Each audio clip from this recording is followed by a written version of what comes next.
नमस्कार, आप देख रहे हैं राष्ट्र प्रथम और मैं हूं आपके साथ हिमानी। बुलेटिन में हम खबरों पर विस्तार से डालेंगे नजर, लेकिन उससे पहले एक नजर डालेंगे इस वक्त की सुर्खियों पर।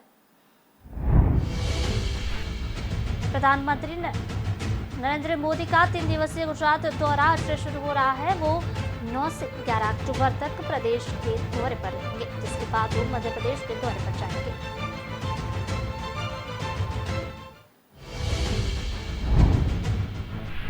केंद्रीय गृह मंत्री अमित शाह 3 दिवस के असम के दौरे पर है। भाजपा अध्यक्ष जेपी नड्डा भी उनके साथ है।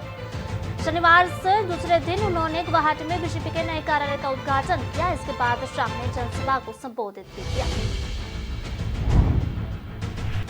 गुजरात के अहमदाबाद, सूरत और राजकोट की सड़कों पर शनिवार को हिंदू विरोधी नारों के साथ पोस्टर दिखाई दिए। इन पोस्टर्स में अरविंद केजरीवाल को मुस्लिम टोपी पहने हुए दिखाया गया। सीबीआई ने मेघालय के पूर्व राज्यपाल सत्यपाल मलिक से दिल्ली में सीबीआई मुख्यालय में पूछताछ की। सवाल जवाब केंद्रीय एजेंसी दिल्ली मुख्यालय में किए गए। ऑल इंडिया कांग्रेस कमेटी के राष्ट्रीय अध्यक्ष पद का चुनाव लड़ रहे शशि थरूर ने शनिवार को चुनाव से हटने की बात को खारिज कर दिया।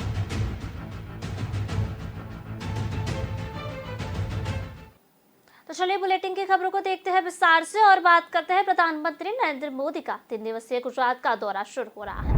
वो 9 से 11 अक्टूबर तक प्रदेश के दौरे पर रहेंगे, जिसके बाद वो मध्य प्रदेश के दौरे पर जाएंगे। गुजरात के दौरे के दौरान पीएम 14,500 करोड़ रुपए से अधिक की परियोजना का लोकार्पण व शिलान्यास भी करेंगे। प्रधानमंत्री कार्यालय से दी गई जानकारी के मुताबिक पीएम मोदी आज शाम करीब 5:30 बजे महसाना के मोढेरा में कई परियोजनाओं का उद्घाटन और शिलान्यास करेंगे, जिसके बाद वो शाम करीब 6:45 बजे मुंडेश्वरी माता के मंदिर में दर्शन व पूजा भी करेंगे। शाम 7:30 बजे वह सूर्य मंदिर के दर्शनों का लाभ लेंगे। दौरे के दूसरे दिन 10 अक्टूबर को सुबह करीब 11 बजे पीएम मोदी भरूच के आमोद में विभिन्न परियोजनाओं का उद्घाटन करेंगे। दोपहर करीब 3:15 बजे प्रधानमंत्री अहमदाबाद में मोदी शैक्षणिक संकुल का उद्घाटन करेंगे। साथ ही में शाम 5:30 बजे प्रधानमंत्री जामनगर में परियोजना का लोकार्पण व शिलान्यास करेंगे। महसाना में पीएम मोदी आज एक सार्वजनिक समारोह की अध्यक्षता करेंगे, जहां वो मोढेरा में 3,900 करोड़ रुपए से अधिक परियोजनाओं की आधारशिला रखेंगे। कार्यक्रम के दौरान पीएम मोढेरा गांव को भारत का पहला 24 घंटे सौर ऊर्जा से चलने वाला ग्राम घोषित करेंगे। पूरे गांव की बिजली का सौर ऊर्जा से संचालन अपनी तरह की पहली योजना है।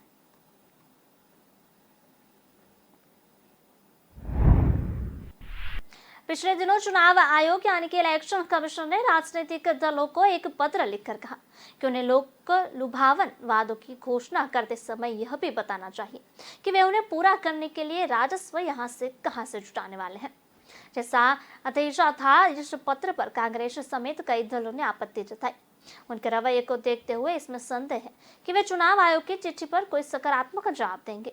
आयोग के पास यह अधिकार नहीं है वह राजनीतिक दलों की ओर से की जाने वाली मनमानी घोषणाओं पर कोई अंकुश लगा सके। उसने जो व्यवस्था बनाई भी है वह खाना पूरी बनकर रह गई है। चूंकि यह कहना कठिन है कि चुनाव आयोग राजनीतिक दलों की आर्थिक नियमों की अनदेखी करने वाली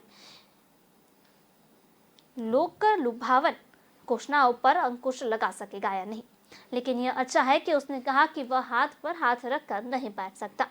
निसंदेह वह इसलिए ऐसा नहीं कर सकता क्योंकि जेवड़ी संस्कृति बेलगाम होती जा रही है।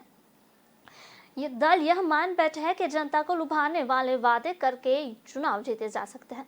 नतीजा यह है कि मुफ्त बिजली, पानी, संघ, मोबाइल फोन, लैपटॉप, स्कूटी आदि देने की घोषणाएं थमने का नाम नहीं ले रही हैं।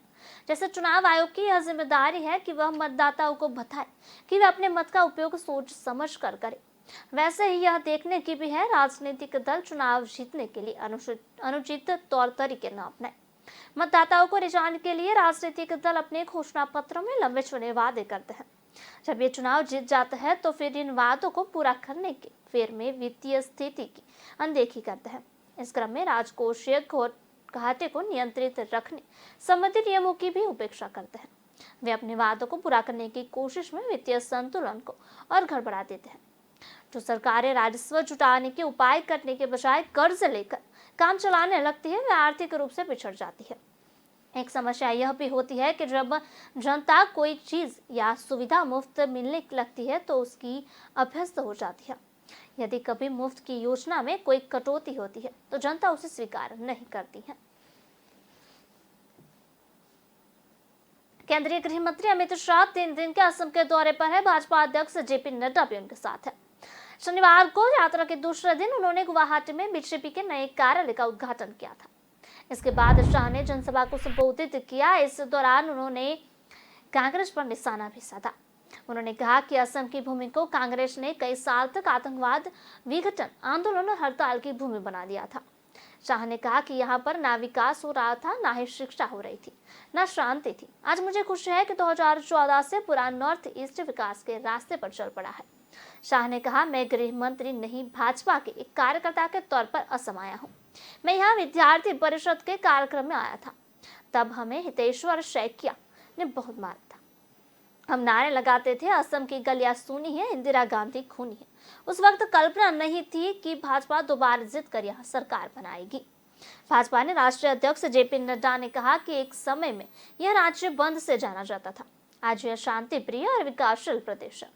यह नेतृत्व के अंतर के कारण हुआ है। एक समय ये राज्य जो 4 देशों से घिरा हुआ था, मुसीबत में बड़ा था, देश का नेतृत्व कमजोर था, लेकिन आज यही नॉर्थ ईस्ट, यही असम मुख्य धारा में शामिल है और विकास की प्रक्रिया में मुख्य रूप से आगे बढ़ आ रहा है। वहीं असम के खानापर में कार्यकर्ता सम्मेलन में केंद्रीय गृह मंत्री अमित शाह ने कहा कि ये कांग्रेसी जहां पर भी बैठे हैं वो सुन ले। जवाहरलाल नेहरू ने 1962 में जब चीन की लड़ाई शुरू हुई थी तब बाय बाय असम कह दिया था। उसके बाद कांग्रेस वाले भले ही भूल गए थे, लेकिन उत्तर पूर्व भी कोई चीज है। कि भारतीय जनता पार्टी कभी अपने बूते पर असम के अंदर 2-2 बार सरकार बनाकर यहां विकास का रास्ता प्रशस्त करेगा। और आप देखिए साहब, मैं भूमि पूजन करने आया था, सर्वदा के कान में कहा था, सर्वदा भूमि पूजन तो करा रहे हो, ये पूरा होगा क्या? क्योंकि हेमंत जी ने बहुत महत्वाकांक्षी प्रोजेक्ट लिया था, 6 मंजिले का मकान, वो भी असम के अंदर, नॉर्थ ईस्ट का अलग कार्यालय। फिर भी मैंने तो भाई ईश्वर प्रार्थना कर कर भूमि पूजन किया था। आज मुझे बहुत हर्ष है कि आज वो 6 मंजिले का इमारत यहाँ।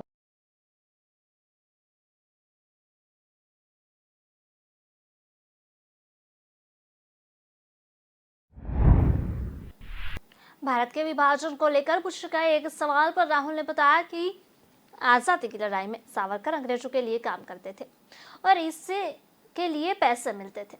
कांग्रेस सांसद ने कहा, देश की जनता भ्रष्टाचार से परेशान है और सरकार इसे मैनेज करने के लिए मीडिया पर कंट्रोल कर रही है।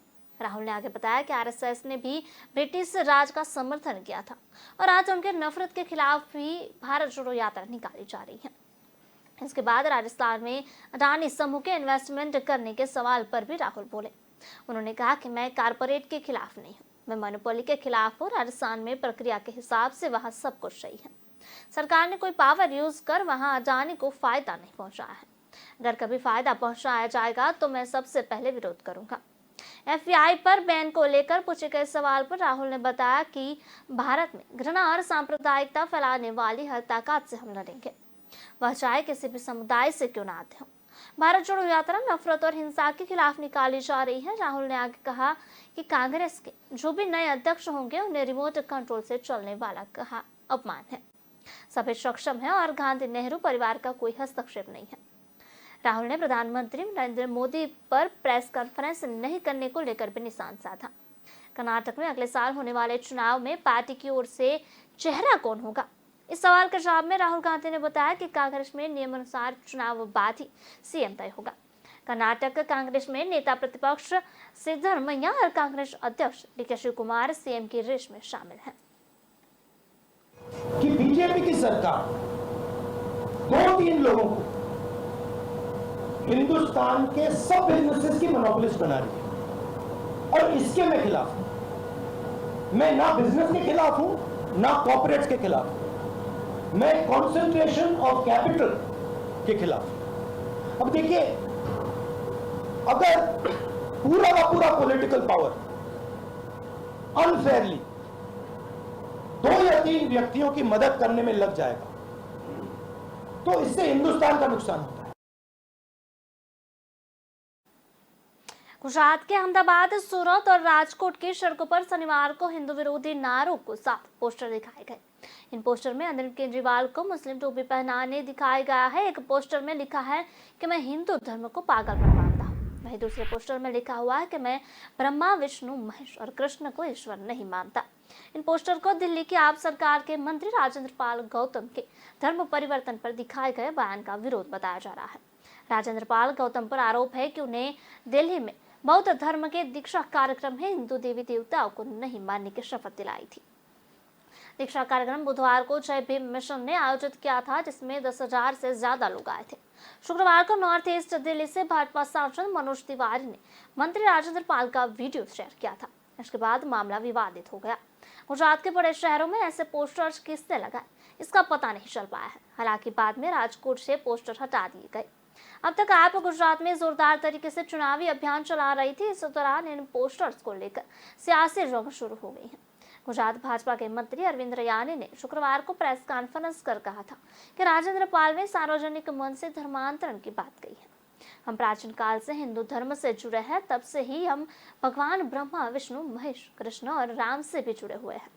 आम आदमी पार्टी ने मुफ्त सामान देकर गरीब हिंदुओं का धर्म परिवर्तन कराया है। आम धर्म परिवर्तन कराने के लिए एजेंसी बन गई है। वह भाजपा ने धनसुख भंडारी ने कहा कि ये पोस्टर हिंदुओं ने लगाए हैं क्योंकि हिंदुओं की भावना आहत हुई है। सब कुछ केजरीवाल के मौन सहमति से हो रहे हैं। उन्हें यह विवादित बयान देने वाले नेताओं को बर्खास्त करना चाहिए और हिंदुओं से माफी मांगनी चाहिए।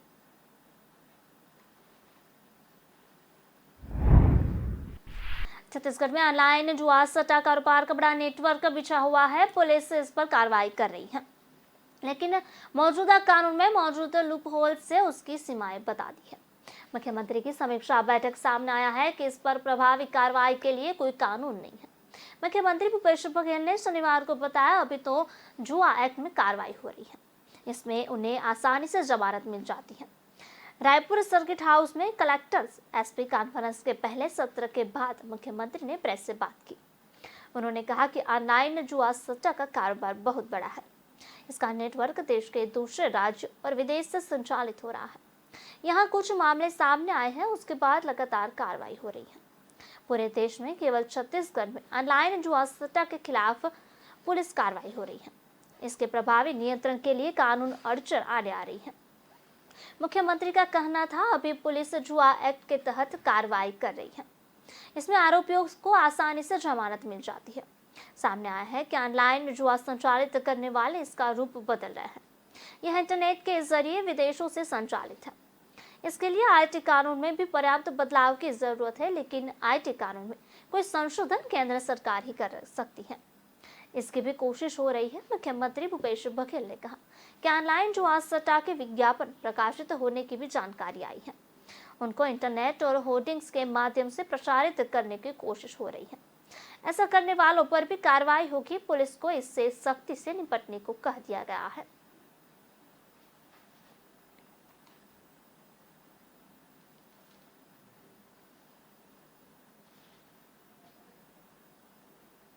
खबरों का सिलसिला लगातार जारी रहेगा। मिलते एक छोटे से ब्रेक के बाद। रात के 2 बजे, दिन के 12 बज गए। Say goodbye to the 1950s की टेक्नोलॉजी वाले मेमोरी फोम मैट्रेस को। Meet India's first and only smart grid mattress. इसकी patented technology, there's softness that relaxes your pressure points and firmness that supports your back. Memory foam है बकवास. The Sleep Company mattress is झक्कास. Log on to the Sleep Company.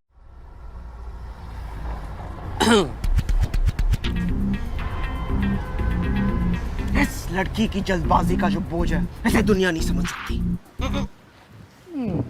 ये cab से जाएगी, ये auto से जाएगी। इसके मोबाइल पर ऐप खुला हुआ है, ये कैब से जाएगी। उसका एक हाथ हवा में है, ये ऑटो से ही जाएगी। कैब से, ऑटो से, कैब से, ऑटो से, कैब, ऑटो, कैब। ऑटो। या खुदा, ये तो रैपिडो से जाएगी। रैपिडो से। Rapido, the smartest choice always. Safe भी, तेज भी। ऐप खोलो, बुक करो, Go Rapido।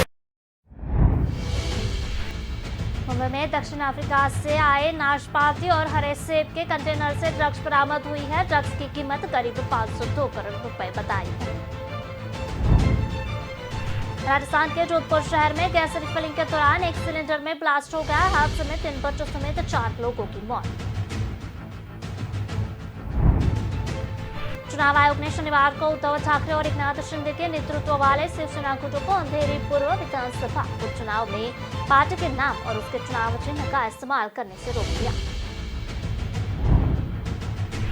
गुजरात में विधानसभा चुनाव को लेकर राजनीतिक सरगर्मियां तेज हो गई। कांग्रेस भी भाजपा को टक्कर देने के लिए जमकर चुनाव प्रचार कर रही है, लेकिन इसी के साथ ही लंबे समय से अंबानी परिवार और अदानी को कोसते आ रहे हैं। कांग्रेस के वरिष्ठ नेता राहुल गांधी ने पार्टी की भारत जोड़ो यात्रा के दौरान अदानी समूह के राजस्थान में किए गए निवेश को सही करार दिया।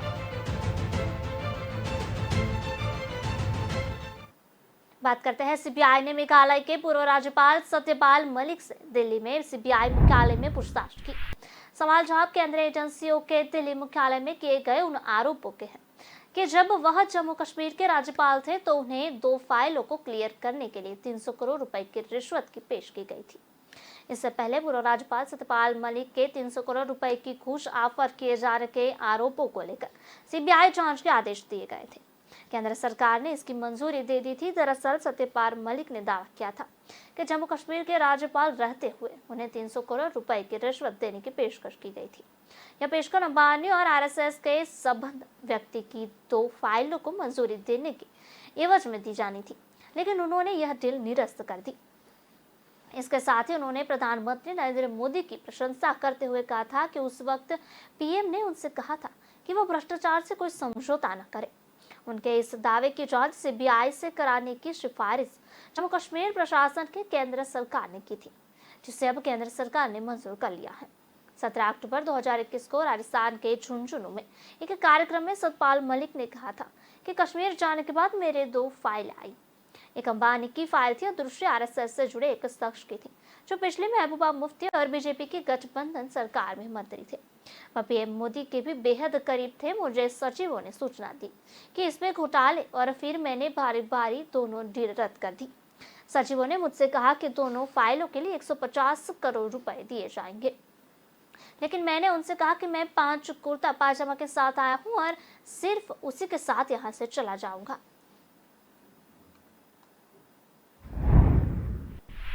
जमीन के बदले नौकरी घोटाले में बिहार के पूर्व मुख्यमंत्री और भाजपा सांसद सुशील कुमार मोदी ने जदयू सरकार पर निशाना साधा है। उन्होंने कहा कि जदयू के मौजूदा अध्यक्ष ललन सिंह और शिवानंद तिवारी ने जमीन के बदले नौकरी घोटाले का पर्दाफाश किया था। जब सीबीआई ने प्राथमिकी दर्ज की तब जदयू ने कागज उपलब्ध कराए और सीबीआई पर कार्रवाई करने का दबाव बनाया। अब जब कार्रवाई की जा रही है तो जदयू लालू यादव को समर्थन दिखा रही है। आरजेडी प्रमुख लालू यादव के खिलाफ सीबीआई के चार्जशीट दाखिल करने पर बिहार के उप मुख्यमंत्री तेजस्वी यादव ने कहा कि बीजेपी को पता है कि वे महागठबंधन के आगे नहीं टिकेंगे, इसलिए इनको आगे करते हैं। इसके बाद ईडी भी आएंगी, जांच कर चार्जशीट दाखिल करेगी। जब तक संवैधानिक संस्थाओं का दुरुपयोग होगा तब तक ऐसा ही होगा। इससे पहले बीते दिन यानी 7 अक्टूबर को सीबीआई ने लालू यादव के खिलाफ चार्जशीट दाखिल की थी। आरोप पत्र लैंड फॉर जॉब मामले में दाखिल किया गया था। चार्जशीट में सीबीआई ने लालू प्रसाद को अलावा राबड़ी देवी और 14 अन्य आरोपियों को बनाया गया। दरअसल 2004 से 2009 के बीच लालू प्रसाद यादव यूपीए सरकार में रेल मंत्री थे। आरोप है कि लालू के रेल मंत्री रहते हुए रेलवे भर्ती में घोटाला हुआ।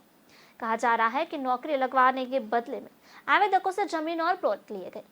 सीबीआई ने इस मामले में जांच के बाद लालू प्रसाद यादव की उनकी बेटी मिसा भारती के खिलाफ मामला दर्ज किया। आरोप है कि वो जमीनों से ली गई, जो राबड़ी देवी और मिसा भारती के नाम पर भी ली गई है। अच्छा, एक वो बात आप जान रहे हैं, 5 साल 5.5 साल पहले क्या हुआ था? हम लोग अलग हो गए थे, आप फिर कुछ नहीं हुआ, हम तो देख लिए कि कुछ है ही नहीं इन पर, तो हम लोग चले गए हैं, तब फिर शुरू करेंगे। ये कोई तरीका है जी? कोई बात है? इसीलिए आप जान लीजिए, जब चलता है ना तो दिक्कत ये है प्रेस वाले को कि पुराना बात तो छाप नहीं सकते, तो जरा पुराना भी तो छाप दीजिए कि एक तो 5.5 साल पहले किया था और जब कुछ नहीं था तो फिर क्या शुरू किया? तो आप सोच लीजिए, खाली फिर हम लोग एक साथ बैठे हैं तो पुराने लोग, तो इसीलिए अब क्या हो रहा है, इसलिए इन सब चीजों पर हम लोग क्या कहेंगे? इन लोगों का तो जो मर्जी होता है, जो करते रहते हैं, उसका कोई मतलब। ऑल इंडिया कांग्रेस कमेटी के राष्ट्रीय अध्यक्ष पद का चुनाव लड़ रहे शशि थरूर ने शनिवार को चुनाव से हटने की बात को खारिज कर दिया है। तिरुवनंतपुरम से सांसद और उम्मीदवार शशि थरूर ने कहा कि दिल्ली में सूत्रों के हवाले से अफवाहें चल रही है कि मैं आज चुनाव से हट रहा हूं। मैं आपको आश्वस्त करता हूं, मैं एक चुनावी से पीछे नहीं हटता। थरूर ने ट्वीट कर भी यह जानकारी दी। थरूर ने कहा कि एक संघर्ष है, यह पार्टी के भीतर एक दोस्ताना मुकाबला है, लेकिन यह अंत तक की लड़ाई है। शुक्रवार 8 अक्टूबर नामांकन वापस लेने की अंतिम विधि है। कांग्रेस की ओर से जारी अधिसूचना के मुताबिक चुनाव के लिए नामांकन दाखिल करने की प्रक्रिया 24 सितंबर से 30 सितंबर तक थी। मतदान 17 अक्टूबर को होगा और मतों की गिनती 19 अक्टूबर को होगी, पर परिणाम उसी दिन घोषित किए जाएंगे। चुनाव में 9000 से अधिक प्रदेश कांग्रेस कमेटी के प्रतिनिधि मतदान करेंगे। शशि थरूर का जोरदार समर्थन करते हुए पार्टी सांसद कार्ति चिदंबरम ने शनिवार को कहा कि पूर्व राजनयिक व्यवहारिक आधुनिकता और पार्टी से पर है और उनकी अपील भाजपा की विभाजनकारी राजनीति के खिलाफ लड़ने के लिए महत्वपूर्ण है। तमिलनाडु के शिवगंगा से सांसद कीर्ति चिदंबरम ने कहा कि मैं कांग्रेस अध्यक्ष के लिए शशि थरूर का समर्थन करता हूं। उनका व्यवहारिक आधुनिकतावाद और पार्टी से परे उनकी अपील भाजपा की विभाजनकारी राजनीति से लड़ने के लिए महत्वपूर्ण है। पार्टी में सुधारवादी सोच की तत्काल आवश्यकता है।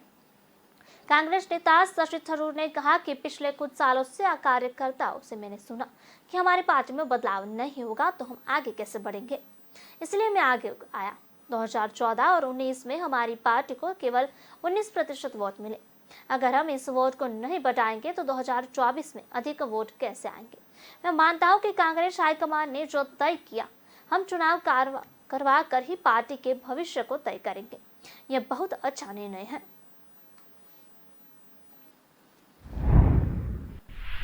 इवेंट्स राजस्थान समिट में गौतम अडानी के आने को लेकर बीजेपी नेताओं के सवाल उठने सियासी पर पलटवार का दौरा शुरू हो गया है।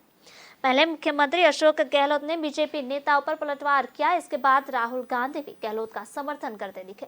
गौतम अडानी को लेकर बीजेपी के बयानबाजी पर निशान साधते हुए गहलोत ने कहा कि गौतम अडानी को या कोई भी अडानी हो या अंबानी हो, अमित शाह के लड़के जय शाह को या कोई और, जो भी इंडस्ट्री के लोग हैं, हम यहाँ पर सबका स्वागत करेंगे। हम तो रोजगार चाहिए, इन्वेस्टमेंट चाहिए। गहलोत जयपुर के सीतापुरा में एमएसएमई कॉन्क्लेव के समापन समारोह में शनिवार को मीडिया से बात कर रहे थे। अडानी के मुद्दे पर गहलोत का बचाव करते हुए राहुल गांधी ने कर्नाटक में कहा कि मिस्टर अडानी ने राजस्थान में 60,000 करोड़ के इन्वेस्टमेंट का प्रपोजल दिया है। कोई भी मुख्यमंत्री इसे मना नहीं कर सकता। मैं पोजिशन मोनोपोली के खिलाफ हूँ। राजस्थान सरकार ने अडानी का कोई विशेष राहत नहीं दी है। राजस्थान की सरकार ने अपने पॉलिटिकल पावर को यूज करके अडानी की मदद नहीं की है। अगर राजस्थान की सरकार ने अडानी को गलत तरीके से बिजनेस दिया तो मैं विरोध में खड़ा हो जाऊंगा। अगर फेयर प्रोसीजर के लिए दिया है तो कोई दिक्कत नहीं। राहुल गांधी ने कहा, मैं न बिजनेस के खिलाफ हूँ और न ही कॉर्पोरेट के। मेरा विरोध इस बात का है कि बीजेपी सरकार 2-3 लोगों को हिंदुस्तान के बिजनेस में मोनोपोली बना रही है। मैं इसके खिलाफ हूँ। अगर पूरा पॉलिटिकल पावर अनफेयरली 2 या 3 लोगों की मदद करने में लग जाएगा तो देश का नुकसान होगा। कल इन्होंने मीडिया में चलाने का प्रयास किया मिस्टर गौतम अडानी को लेके भी। हमें गौतम अडानी हो या कोई भी अडानी हो, अंबानी हो, अडानी हो, अमित शाह के लड़के का नाम जैसा है वो हो, हम सबका स्वागत करें यहाँ पर जो इंडस्ट्री के लोग हैं। हमें तो रोजगार चाहिए, इन्वेस्टमेंट चाहिए। राजस्थान की सरकार ने अपने पॉलिटिकल पावर को यूज करके अडानी जी की बिजनेस की मदद नहीं की है। अगर राजस्थान की सरकार ने अडानी जी को गलत तरीके से राजस्थान में बिजनेस दिया तो मैं उसके बिल्कुल खिलाफ में खड़ा हो जाऊंगा। मगर अगर फेयर प्रोसीजर के साथ दिया है, I have no problem.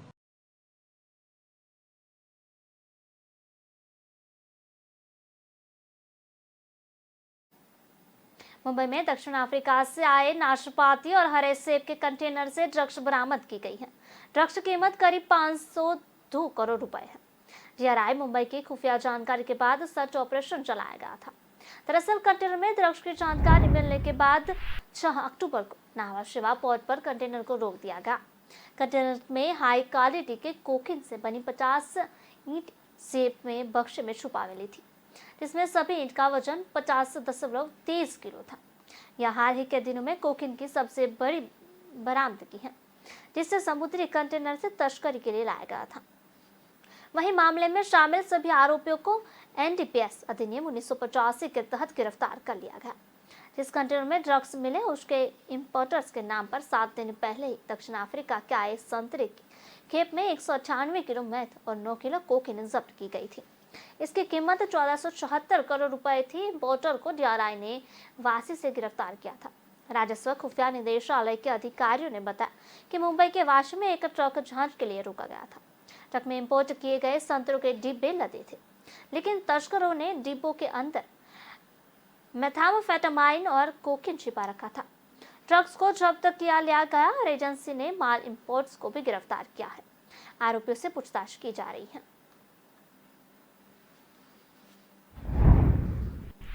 Indian coast guard को आज सुबह एक बड़ी कामयाबी मिली जब एक संयुक्त अभियान के तहत पाकिस्तानी नाव को कच्छ के पास करीब 350 करोड़ रुपए की कीमत की हेरोइन के साथ पकड़ गया।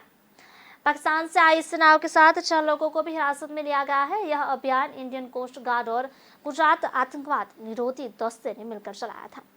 आगे की जांच के लिए नाव को पोर्ट पर लाया जा रहा है। सूत्रों से मिली जानकारी के अनुसार मौसम खराब होने के बाद भी आईसीजी ने गुजरात एटीएस के साथ मिलकर इस मिशन को पूरा किया। इस नाव में मछली पकड़ने का भी काफी सामान था, इसलिए साफ है कि इसी की आड़ में ड्रग्स की स्मगलिंग की जा रही थी। अधिक जानकारी के लिए एजेंसी जांच में जुट गई है और बता दें कि पिछले 1 साल में आईसीजी द्वारा एटीएस के साथ यह 6ठा ऑपरेशन है। वहीं 1 महीने से भी कम समय में दूसरी घटना है जब आईसीजी ने ड्रग्स के जत्थे के साथ पाकिस्तानी नाव को पकड़ा। अब तक भारत में कश्मीर और पंजाब की सीमाओं से ड्रग्स की तस्करी होती थी, लेकिन इन दोनों सीमाओं पर सख्त चौकसी के चलते ड्रग्स माफियाओं की नजर गुजरात की समुद्री सीमा पर है। इसी के चलते पिछले कुछ समय में गुजरात के समुद्री तटों से काफी मात्रा में ड्रग्स जब्त किया जा चुका है। एटीएस और इंडियन कोस्ट गार्ड ने संयुक्त ऑपरेशन कर गुजरात के से 50 किलोमीटर दूर एमबीएल के पास में से एक पाकिस्तानी बोट को पकड़ा है। ये बोट का नाम अल साकर है। इसमें 6 पाकिस्तानी सवार थे और उनके पास से 50 किलो हीरोइन जिसकी कीमत रुपया 350 करोड़ है, उसकी बरामदगी हुई है। और ये मालूम ये पड़ा है कि पाकिस्तान स्थित मोहम्मद कादर बलोचिस्तान वालों, ये बड़ा ड्रग लॉर्ड है। इसने ये माल यहाँ भेजा था और हाई सीज में इसका ये लोग ट्रांजैक्शन करने वाले थे। बुलेटिन में समय हो चला है ब्रेक का। ब्रेक के बाद देखते हैं खबरों को रफ्तार से।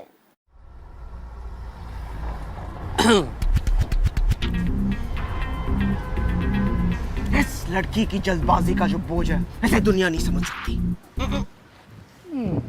ये कैब से जाएगी, ये ऑटो से जाएगी। इसके मोबाइल पर ऐप खुला हुआ है, ये कैब से जाएगी। उसका एक हाथ हवा में है, ये ऑटो से ही जाएगी। कैब से, ऑटो से, कैब से, ऑटो से, कैब, ऑटो, कैब। ऑटो। या खुदा, ये तो रैपिडो से जाएगी। रैपिडो से। Rapido, the smartest choice always. Safe भी, तेज भी। ऐप खोलो, बुक करो, खो। कौन सी दुकान से? अपनी दुकान, अपने अमेज़न से। हुडी से रुमाल तक, टीवी इन द हॉल तक, जीते हैं हम शान से। सब कुछ अमेज़न से। क्या क्या मिल सकता है विद इन 500। हर बजट में ढेर सारी चॉइसेस देख लो। और पहले ऑर्डर पे तो डिलीवरी भी फ्री। फिर तो और दिखाओ। अमेज़न के भरोसे के साथ हर बजट में जो चाहो वो पाओ। फिर अमेज़न खुलते ही दिल कहेगा और दिखाओ।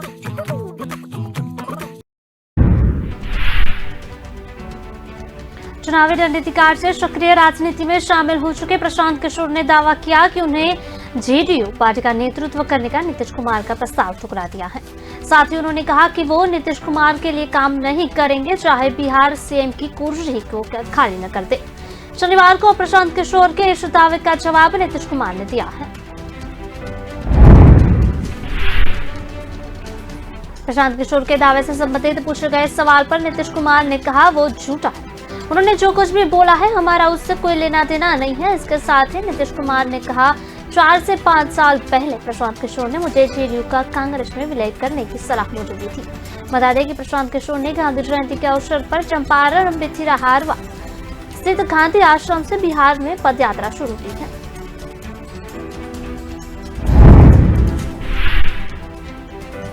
इसी दौरान लोगों को संबोधित करते हुए लगातार बिहार मुख्यमंत्री नीतीश कुमार पर हमला करते रहे हैं। ये वो ही प्रशांत किशोर है जिन्होंने 2 साल तक जेडीयू की उपाध्यक्ष की कुर्सी भी संभाली और 4 साल पहले जब उन्होंने जेडीयू की जिम्मेदारी संभाली थी तब ये माना जा रहा था कि वो नीतीश कुमार के लिए 2019 के आम चुनाव की रणनीति तैयार करेंगे। वहीं अब प्रशांत किशोर नीतीश कुमार को डाउन करने का एक भी मौका नहीं गंवा रहे हैं। बाहुबली अभिनेता प्रभास की अपकमिंग फिल्म आदि पुरुष को लेकर विवादित होने का नाम नहीं ले रहा। वही फिल्म के आदि पुरुष भगवान राम के जीवन पर आधारित है। सोशल मीडिया यूजर से लेकर नेताओं तक इस फिल्म में दर्शाए गए किरदारों पर आपत्ति जताई है। कई हिंदू संगठन ने फिल्म को रिलीज न होने देने की भी धमकी दी है। वहीं फिल्म के रावण का किरदार के बारे में सैफ अली खान के लुक में ज्यादा आलोचना हो रही है।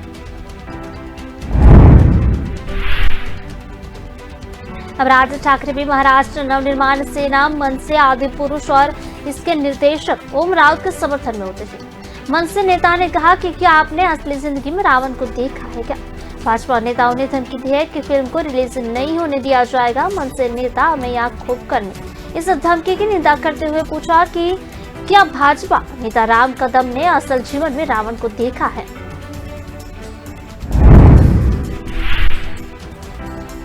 मनसे नेता अमेय खोपकर ने बताया कि क्या राम कदम ने कभी अपने जीवन में रावण को देखा या उनसे जेब में रावण की तस्वीर है?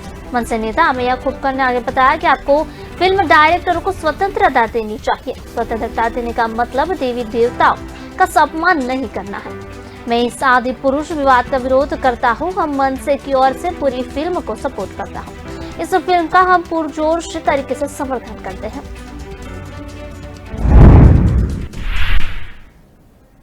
कांग्रेस के पूर्व अध्यक्ष और वारयाड लोकसभा सांसद राहुल गांधी ने भारतीय जनता पार्टी पर प्रहार किया है।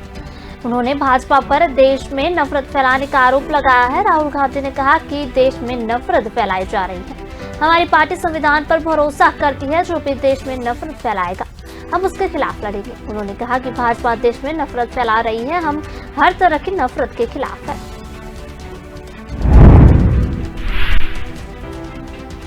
कांग्रेस के पूर्व अध्यक्ष ने कहा हम फांसीवादी पार्टी नहीं है। हम ऐसी पार्टी है जो बातचीत में विश्वास करती है और हम विभिन्न दृष्टिकोणों का स्वागत करते हैं। हम जानते हैं कि चुनाव जीतने के लिए हमें एक टीम के रूप में काम करना होगा।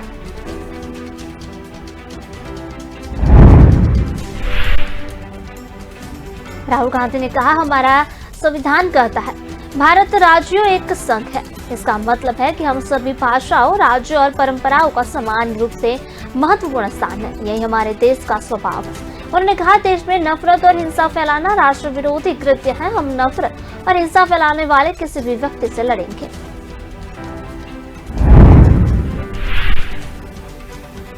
कांग्रेस नेता राहुल गांधी भारत जोड़ो यात्रा का नेतृत्व कर रहे हैं। पद यात्रा अभी कर्नाटक से निकल रही है। इस बीच राहुल गांधी ने कन्नड़ भाषा और वहां के लोगों की संस्कृति पर हमला होने की बात कही। उन्होंने कहा कि हमारी शिक्षा प्रणाली पर प्रतिकूल वैचारिक ताकतों का व्यवस्थित तरीके से हमला हो रहा है और यह हमला अब पाठ्यक्रम तक जा पहुंचा है। राहुल गांधी ने शुक्रवार को कई शिक्षण संस्थानों के प्रतिनिधियों और शिक्षकों से बातचीत के दौरान यह बात कही। राहुल गांधी ने शिक्षकों से बातचीत करते हुए कहा कि अकेले हिंदी को ही राष्ट्रीय भाषा बनाने का कोई इरादा नहीं है। ऐसा कोई क्योंकि इससे कन्नड़ जैसे क्षेत्रीय भाषाओं की पहचान को खतरा है। उन्होंने कहा कि नई राष्ट्रीय शिक्षा नीति 2020 विशेष रूप से पिछले 75 वर्षों में किए गए सभी कार्यों को बदलने के लिए डिजाइन किया गया है। उन्होंने कहा कि केंद्र सरकारों द्वारा किए गए परिवर्तनों के पीछे सांप्रदायिकता, केंद्रीकरण और व्यावसायीकरण ही एकमात्र एजेंडा है। केरल में नार्कोटिक्स कंट्रोल ब्यूरो यानी कि एनसीबी और नेवी 200 किलो से अधिक हेरोइन बरामद की है। यह ड्रग्स एक ईरानी जहाज से मिली है जो अफगानिस्तान से भारत लाई गई थी। इसका कुछ हिस्सा श्रीलंका में भेजा जाना था। इस तस्करी के पीछे पाकिस्तान के हादी सलीम नेटवर्क का हाथ है। इंटरनेशनल मार्केट में इसकी कीमत करीब 1200 करोड़ रुपए की आंकी गई है। एनसीबी के deputy director general Sanjay Kumar Singh ने प्रेस कॉन्फ्रेंस में बताया कि 6 लोगों को अरेस्ट किया गया है। ये सभी ईरानों के हैं। एनडीपीएस अधिनियमों के तहत केस दर्ज किया गया है। डीडीजी संजय कुमार ने कहा कि इनकी पैकिंग वाटरप्रूफ है। इन पैकेटों को 7 लेयर में पैक किया गया था। ड्रग्स की सप्लाई पाकिस्तान के हादी सलीम नेटवर्क की तरफ से की गई थी। हादी सलीम भारत और अन्य देशों को हेरोइन चरस सप्लाई करता है। भारतीय तटरक्षक बल और गुजरात एटीएस ने गुजरात तट के पास अंतर्राष्ट्रीय समुद्री क्षेत्र से एक पाकिस्तानी बोट को पकड़ा है। बोट से अंतर्राष्ट्रीय बाजार में 350 करोड़ रुपए मूल्य की 50 किलोग्राम हेरोइन जब्त की गई है। आईसीजी के अधिकारियों ने बताया कि पाकिस्तानी बेट अल साकर के चालक दल के 6 लोगों को गिरफ्तार किया गया है। यह कार्रवाई अंतर्राष्ट्रीय समुद्री सीमा रेखा के समीप की गई है। इस बोट को जाखू तट पर लाया जा रहा है। मामले की आगे जांच जारी है।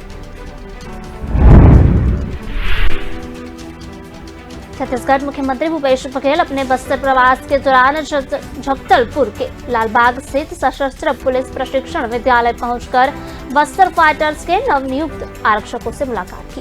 उन्होंने आरक्षकों को शुभकामनाएं देते हुए बताया कि बस्तर में शांति सुरक्षा के साथ बस्तर के विकास में योगदान देना फाइट्स के लिए एक बड़ी जिम्मेदारी होगी। उन्होंने कहा कि मुझे पूरा विश्वास है कि बस्तर के युवा इस जिम्मेदारी को बखूबी निभाएंगे।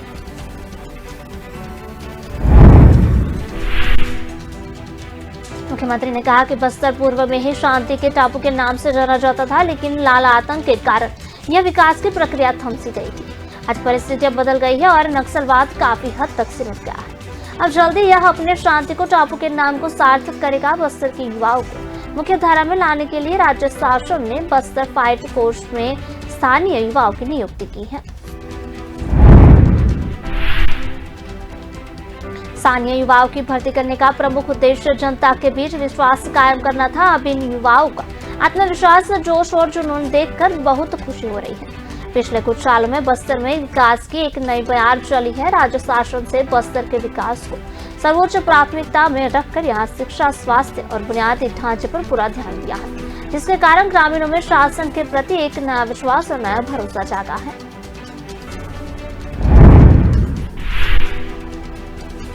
छत्तीसगढ़ में 1 नवंबर से धान खरीदी शुरू हो रही है। इससे लेकर सियासी दल एक्शन मोड में है। छत्तीसगढ़ के पूर्व कृषि मंत्री बृजमोहन अग्रवाल ने धान खरीदी अच्छी तरह हो इसके लेकर शुभकामनाएं भी दी। बृजमोहन अग्रवाल ने कहा कि हमेशा प्रदेश का किसान परेशान होता आया है। बारदाने की दिक्कत रही है। राइस मिलर को पेमेंट नहीं किए गए। इस बार किसान परेशान न हो, इसके लिए मैं शुभेच्छाएं देता हूँ। दूसरी तरफ शुक्रवार को देर शाम धान खरीदी के लिए मंत्रिमंडल की उप समिति की बैठक में भी की गई। खाद्य मंत्री अमरजीत भगत की अध्यक्षता में हुई इस बैठक में आगामी खरीफ वर्ष के किसानों के पंजीयन की व्यवस्था, धान खरीदी, कस्टम मिलिंग, बारदानों की उपलब्धता जैसे मामलों पर चर्चा की गई। मंत्री अमरजीत भगत ने कहा कि सभी तैयारियां पूरी की जा रही है। 1 नवंबर से धान खरीदी व्यवस्थित ढंग से हो, इसके सभी इंतजाम भी किए जा रहे हैं। इस बार 110 लाख मीट्रिक टन धान की खरीदी का लक्ष्य रखा गया है। केंद्रीय गृह मंत्री अमित शाह 3 दिन के असम के दौरे पर है। तभी भाजपा अध्यक्ष जेपी नड्डा भी उनके साथ है। आज के दिन उन्होंने गुवाहाटी में बीजेपी के नए कार्यालय का उद्घाटन किया। इसके बाद शाह ने जनसभा को संबोधित किया। इस दौरान उन्होंने कांग्रेस पर निशान साधा। उन्होंने बताया कि असम की भूमि को कांग्रेस ने कई साल बाद आतंकवाद, विघटन, आंदोलन और हड़ताल की भूमि बना दिया था।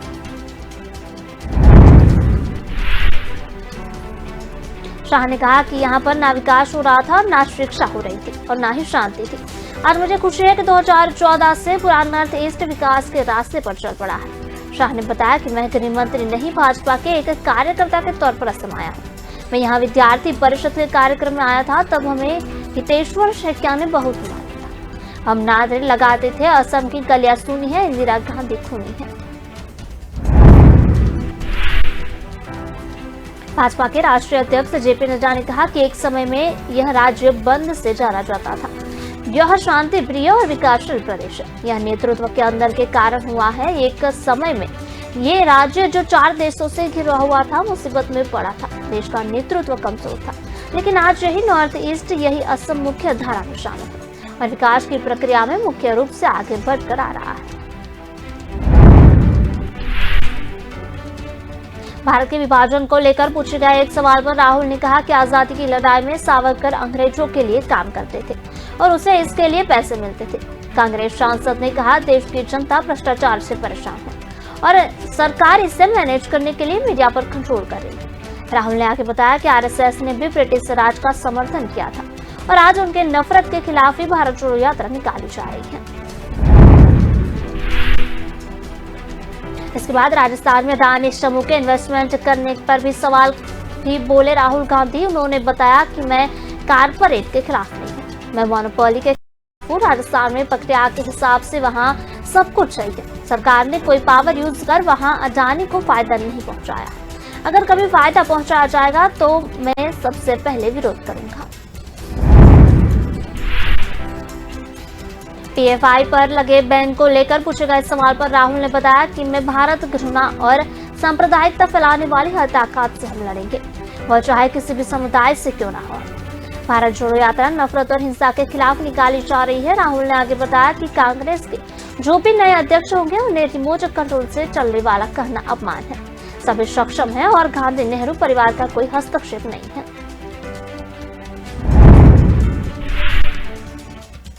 गुजरात के अहमदाबाद, सूरत और राजकोट की सड़कों पर शनिवार को हिंदू विरोधी नारों के साथ पोस्टर दिखाई दिए। इन पोस्टर्स में अरविंद केजरीवाल को मुस्लिम टोपी पहने हुए दिखाया गया है।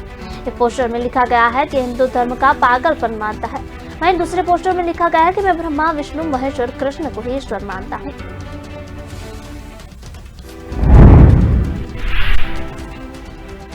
इन पोस्टरों को दिल्ली की आप सरकार के मंत्री राजेंद्र पाल गौतम के सभी धर्म परिवर्तन दिए गए बयान का विरोध जताया जा रहा है। राजेंद्र पाल गौतम पर आरोप है कि उन्हें दिल्ली में बौद्ध धर्म के दीक्षा कार्यक्रम में हिंदू देवी देवताओं को नहीं मानने की शपथ दिलाई थी।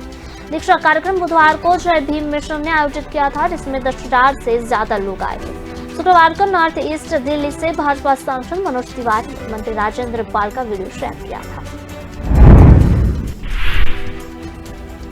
गुजरात भाजपा के मंत्री अरविंद रयानी ने शुक्रवार को प्रेस कॉन्फ्रेंस कर कहा था कि राजेंद्र पाल ने सार्वजनिक मंच से धर्मांतरण की बात की है।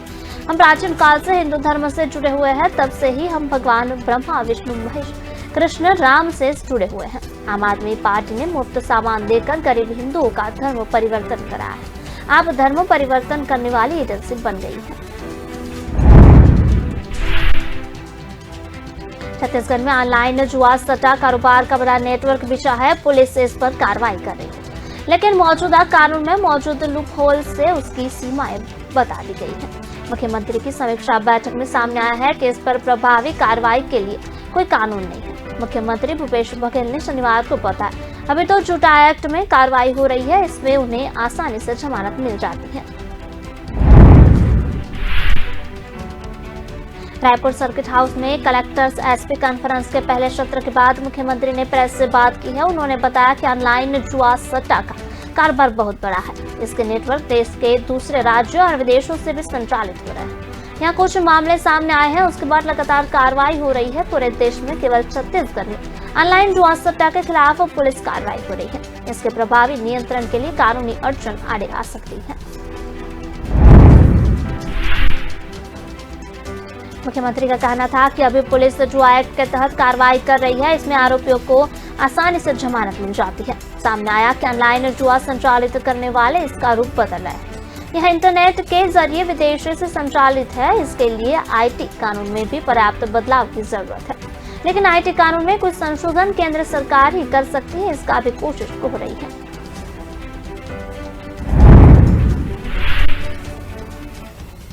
सीबीआई ने मेघालय के पूर्व राज्यपाल सतपाल मलिक से दिल्ली में सीबीआई मुख्यालय में पूछताछ की। सवाल जवाब केंद्रीय एजेंसी के दिल्ली मुख्यालय में किए गए। उन पर आरोप है कि जब वह जम्मू कश्मीर के राज्यपाल थे तो उन्हें 2 फाइलों की क्लियर करने के लिए 300 करोड़ रुपए की रिश्वत की पेशकश की गई थी। केंद्रीय वित्त मंत्री निर्मला सीतारमण ने तेलंगाना के मुख्यमंत्री के चंद्रशेखर राव को एक राष्ट्रीय पार्टी शुरू करने के लिए फटकार लगाते हुए कहा कि केसीआर ने तांत्रिकों की सलाह पर अपनी पार्टी टीआरएस का नाम बदलकर भारत राष्ट्र शामिल कर दिया। भारतीय जनता पार्टी के राष्ट्रीय अध्यक्ष जेपी नड्डा ने गुवाहाटी में पार्टी के नए कार्यालय के उद्घाटन समारोह में हिस्सा लिया। इसके बाद जनसभा को संबोधित किया। भारतीय जनता पार्टी ने हरियाणा, तेलंगाना और उत्तर प्रदेश के विधानसभा सीटों पर होने वाले उपचुनाव के लिए उम्मीदवारों का नाम का ऐलान कर दिया। दिवाली से पहले किसानों को सौगात, प्रगतिशील किसानों को किया गया आमंत्रित। दिवाली से पहले किसानों को मिल सकती है किस्त। स्टार्टअप का कॉन्क्लेव और किसान सम्मेलन, 300 से ज्यादा स्टार्टअप पर स्टार्ट लगाए जाएंगे। कांग्रेस के पूर्व अध्यक्ष और वानियाड से लोकसभा सांसद राहुल गांधी ने भारतीय जनता पार्टी पर करारा प्रहार किया। बात करते हैं राजस्थान के जोधपुर में गैस रिफिलिंग के दौरान एक सिलेंडर में ब्लास्ट हो गया। हादसे में 3 बच्चों समेत 4 लोगों की मौत हो गई है। 16 गंभीर रूप से घायल हुए हैं। धमाके की आवाज सुनकर आसपास की कॉलोनियों में भी लोग दहल गए हैं। कलेक्टर हिमांशु गुप्ता के अनुसार मामला करीब 3 बजे का है। इससे बाद कीर्तिनगर इलाके में गैस का रिसाव हुआ। कुछ ही देर में विस्फोट हो गया। आसपास कॉलोनी में खड़ी गाड़ियां भी आग की चपेट में आ गई। हादसे में मरने वाले में निक्कू, विक्की, कोमल और सुरेश शामिल हैं। वहीं 16 लोग घायल हुए हैं। 8 लोग करीब 80% तक झुलस गए हैं। जांच में पता चला है कि जिस घर में रिफिलिंग हो रही थी वहां कोजाराम लोहार का है।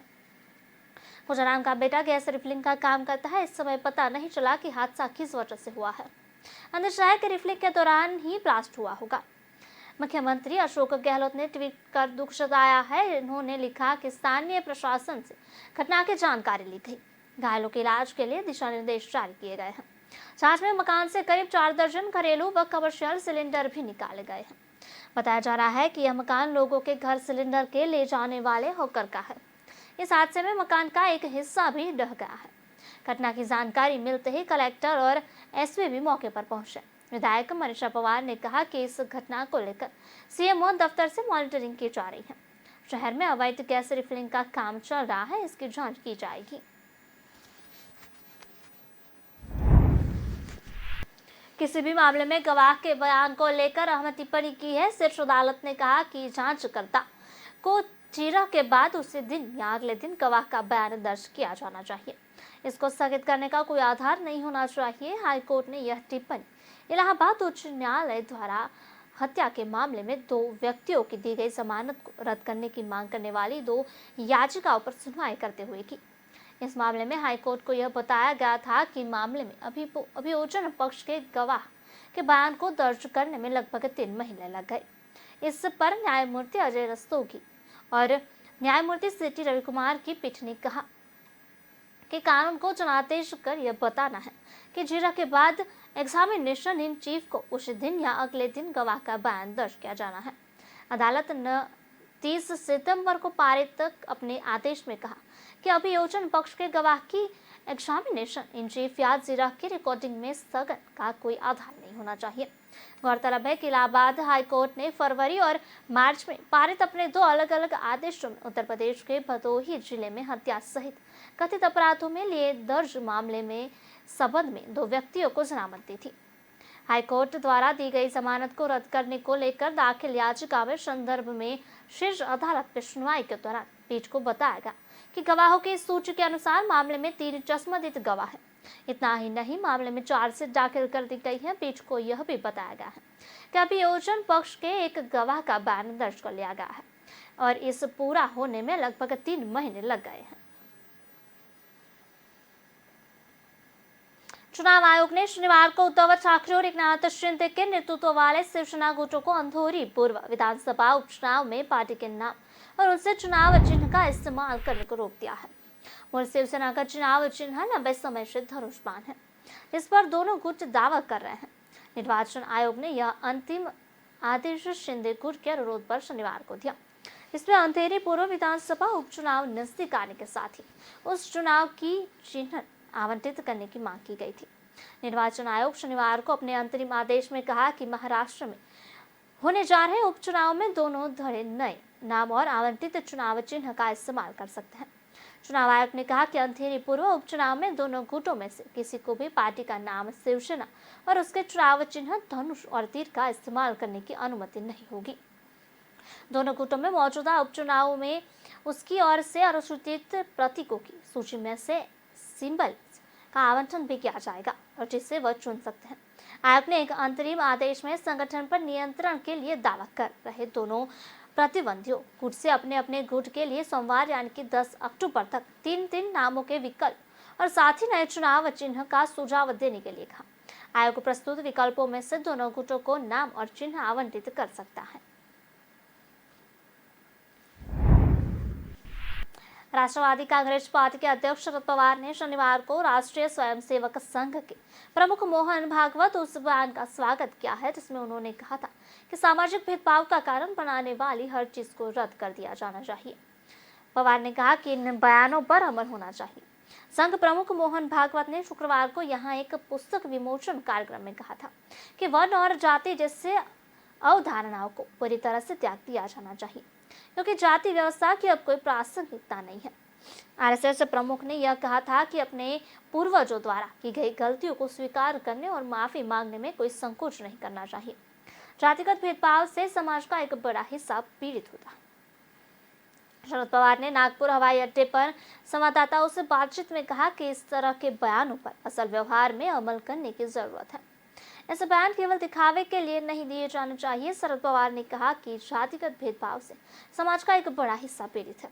हालांकि यह बात भी सही है कि जो लोग इस तरह के भेदभाव के लिए जिम्मेदार थे मौजूदा वक्त में उन्हें आभास हो गया कि इसे खत्म कर दिया जाना चाहिए। गुजरात में विधानसभा चुनाव को लेकर राजनीति सरगर्मियां तेज हो गई है। कांग्रेस भी भाजपा को टक्कर देने के लिए जमकर चुनाव प्रचार कर रही है, लेकिन इसी के साथ ही उनके नेताओं पर हमले भी बढ़ते जा रहे हैं। इसी क्रम में शनिवार को नवसारी जिले के खैरगाम कस्बे में कुछ अज्ञात व्यक्तियों द्वारा कथित रूप से कांग्रेस विधायक अनंत पटेल पर हमला किया गया। इस हमले में उनकी आंख पर गंभीर चोट आई है, साथ ही उनकी गाड़ी पर पथराव भी किया गया। कांग्रेस विधायक और आदिवासी नेता अनंत पटेल के समर्थन में शनिवार रात प्रदर्शनकारियों की भारी भीड़ जमा हो गई। प्रदर्शनकारियों ने एक दुकान में आग लगा दी और मौके पर पहुंची दमकल की गाड़ी में भी तोड़फोड़ की। अनंत पटेल ने कहा कि जब मैं एक सभा के लिए नवसारी खैरगाम में पहुंच रहा था तो जिला पंचायत के मुखिया और उसके गुंडों ने मेरी कार में तोड़फोड़ की और मुझे पीटा। वह कह रहे थे कि आप आदिवासी होने के नाते नेता बन रहे हैं, हम आपको नहीं बख्शेंगे, एक आदिवासी को यहाँ नहीं चलने देंगे। अपने ऊपर हुए हमले के विरोध में विधायक अनंत पटेल ने धरना शुरू कर दिया है। उन्होंने कहा कि हम धरने पर बैठे हैं, जब तक जिला पंचायत प्रमुख और उसके गुंडे पकड़े नहीं जाते हम यहाँ विरोध प्रदर्शन करेंगे। 14 जिलों के राजमार्ग तब तक आदिवासियों द्वारा अवरुद्ध किए जाएंगे। भाजपा सरकार ने शासन में जो भी आवाज उठाता है उसे पीटा जाता है और जेल भेजा जाता है। वहीं कांग्रेस ने आरोप लगाया कि भाजपा के कार्यकर्ताओं ने विधायक पर हमला किया है। अनंत पटेल दक्षिण गुजरात में वासदा से कांग्रेस के विधायक हैं। Anant Patel Par Narmada Tapti river link project के विरोध के बाद चर्चा में आए थे और इस हमले के बाद राहुल गांधी ने भाजपा पर हमला बोलते हुए ट्वीट किया। उन्होंने लिखा, गुजरात में पार तापी रिवर लिंक प्रोजेक्ट के खिलाफ आदिवासी समाज की लड़ाई लड़ने वाले हमारे विधायक अनंत पटेल जी पर भाजपा द्वारा कायराना हमला निंदनीय है। यह भाजपा सरकार की बौखलाहट है। कांग्रेस पार्टी का हर एक कार्यकर्ता आदिवासियों के हक की लड़ाई के लिए आखिरी सांस तक लड़ेगा। गुजरात के दलित नेता और वडगाम सीट से विधायक जिग्नेश मेवानी पर 13 सितंबर को अहमदाबाद में जनसभा के दौरान हमला हुआ था। उस वक्त मेवानी की ओर से दावा किया गया था कि प्रदेश के पूर्व गृह मंत्री प्रदीप सिंह छारेजा के करीबी द्वारा हमला किया गया।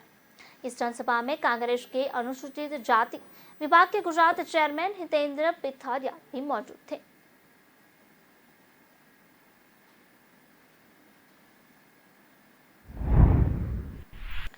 आगामी लोकसभा चुनाव में अब 2 साल का भी समय नहीं बच रहा है। ऐसे में अभी सभी राजनीतिक पार्टियों ने अभी से अपने अपने दांव चलाने शुरू कर दिए हैं। जहां विपक्षी दल भाजपा को हराने के लिए एक साथ आने की अपील कर रहे हैं। वहीं भाजपा भी मिशन मोड में आ गई है। भाजपा का दामन छोड़ने के बाद बिहार के सीएम नीतीश कुमार आए दिन कई राज्यों के नेताओं से मुलाकात पर मुलाकात कर रहे हैं। वहीं कांग्रेस भी अपनी साख को मजबूत करने के लिए भारत जोड़ो यात्रा निकाल रही है। पिछले लोकसभा चुनाव से इस बार के हालात जुदा है। ऐसे में भाजपा चुनाव की तैयारियों में कोई कोर कसर नहीं छोड़ना चाहती। अमित शाह से लेकर जेपी नड्डा और खुद प्रधानमंत्री नरेंद्र मोदी ने भी अभी से अपनी पूरी ताकत झोंकनी शुरू कर दी है। इसी क्रम में भाजपा ने एक ऐसा मास्टर प्लान तैयार किया है जो विपक्षियों को चित कर सकता है। दरअसल भाजपा इस बार जीत की हैट्रिक लगाना चाह रही है। उसका फोकस जीती हुई सीटों पर दोबारा जीत दर्ज करने के साथ ही 19 सीटों पर विशेष रूप से है, जहां पार्टी या तो दूसरे या तीसरे नंबर पर रही थी। इसी बाबत भाजपा ने देश भर में चुनी गई 144 सीटों पर पीएम मोदी की मेगा रैली करने का योजना बनाई है।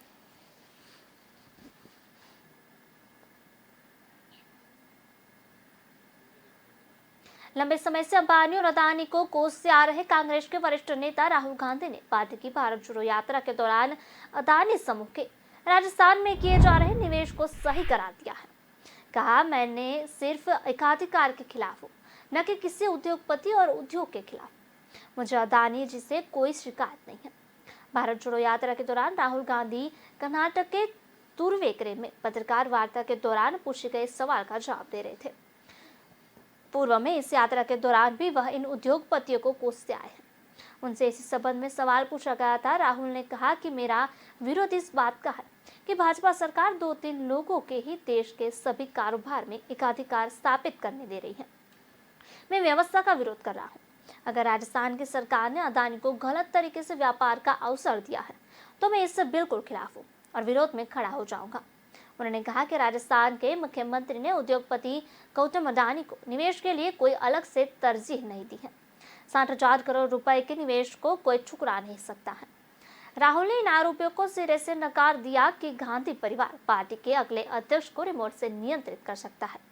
उन्होंने कहा कि अध्यक्ष पद का चुनाव लड़ रहे दोनों उम्मीदवार मल्लिकार्जुन खड़गे और शशि थरूर कदावर नेता है। दोनों को अच्छी समझ है और उनका कद बड़ है।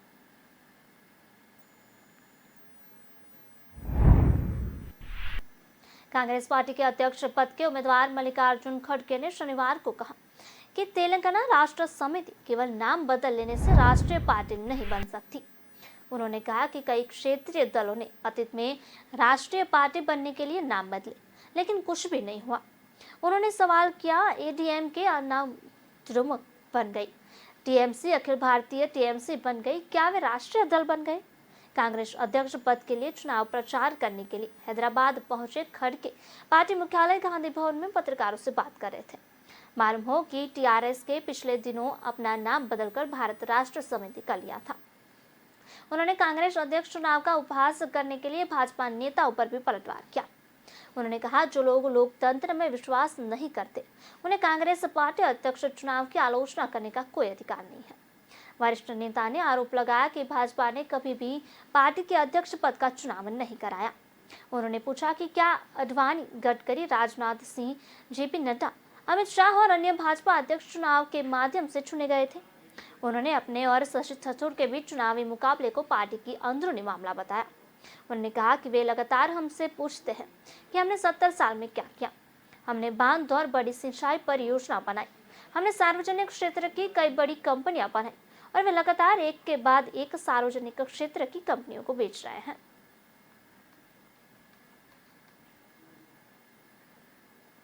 फिलहाल खबरों में बस इतना ही। विस्तार से खबरें पढ़ने के लिए आप हमारी वेबसाइट का भी प्रयोग कर सकते हैं। हमारे वेब का पता है www.kalamkartavya.com। हमारी कलम ही हमारा कर्तव्य है। इसी उद्देश्य के साथ आप खबरों को राष्ट्र प्रथम के साथ देखते रहिए। नमस्कार।